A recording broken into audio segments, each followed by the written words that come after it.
venez d'être diplômé en ostéopathie et vous recherchez un logiciel pour votre cabinet. À la question quel logiciel choisir, les réponses sont multiples et le choix compliqué.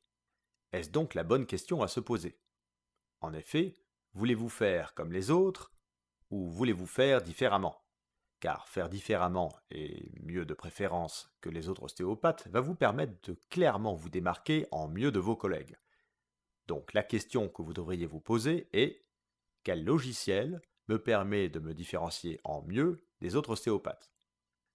Depuis les décrets du 12 décembre 2014, l'ostéopathie a pris un important virage dans sa reconnaissance. Elle est passée d'un statut de thérapie de bien-être à un statut qui tend vers celui d'une profession de santé. Atteindre le statut de professionnel de santé permettrait d'intégrer plus naturellement l'ostéopathie dans le parcours de soins des patients, facilitant ainsi son accès au plus grand nombre. Mais pour en arriver là, il est logique qu'il faille agir comme une véritable profession de santé. Et c'est ici que votre logiciel ostéopathie peut faire toute la différence. Cela passe entre autres par les 4 axes suivants. Tout d'abord, votre logiciel doit vous permettre d'améliorer votre communication avec votre patient par l'impression de recommandations posturales, d'exercices ou d'étirements, des recommandations de gestion de douleur post-traitement et ou prévenir de possibles effets secondaires, ou encore par l'impression de devis, de feuilles de consentement ou de questionnaires. Ensuite, votre logiciel doit vous permettre une meilleure communication avec les autres professionnels de santé. Et cela passe par l'écriture qualitative de comptes rendus de séance, de rédaction de lettres pour référer le patient à son médecin et par la création de bilans ostéopathiques. En agissant de la sorte, vos traitements prennent sens dans le parcours de soins du patient, ce qui améliore la collaboration entre les ostéopathes et les autres professionnels de santé. Concernant les bilans, il est intéressant de noter que la plupart des professions de santé ont recours à des bilans lors de leur première prise en charge.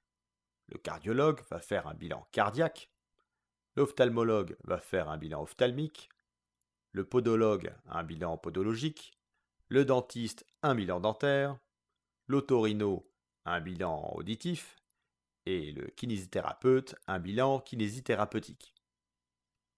Faire un bilan ostéopathique vous permet de faire un état des lieux global du patient, ce qui va vous permettre de temporiser le traitement afin d'obtenir des examens complémentaires avant d'effectuer une prise en charge. Vous allez aussi pouvoir établir une direction et un plan de traitement clair pour un meilleur suivi thérapeutique de votre patient.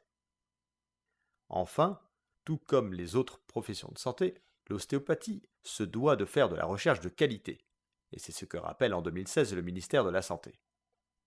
Il apparaît alors évident qu'un bon logiciel devrait pouvoir vous permettre de participer à la recherche en ostéopathie. Pour cela, il est nécessaire d'obtenir le consentement éclairé du patient. Une fois fait, le thérapeute doit pouvoir avoir accès à ces données pseudo-anonymisées pour ses recherches perso-professionnelles. Puis, s'il le désire, l'ostéopathe peut partager les données anonymisées de ses traitements. L'interprétation de ces données anonymisées, collectives, permettrait de répondre à des questions du type: quelles sont les dysfonctions somatiques les plus récurrentes? Peut-on objectiver des corrélations viscérosomatiques?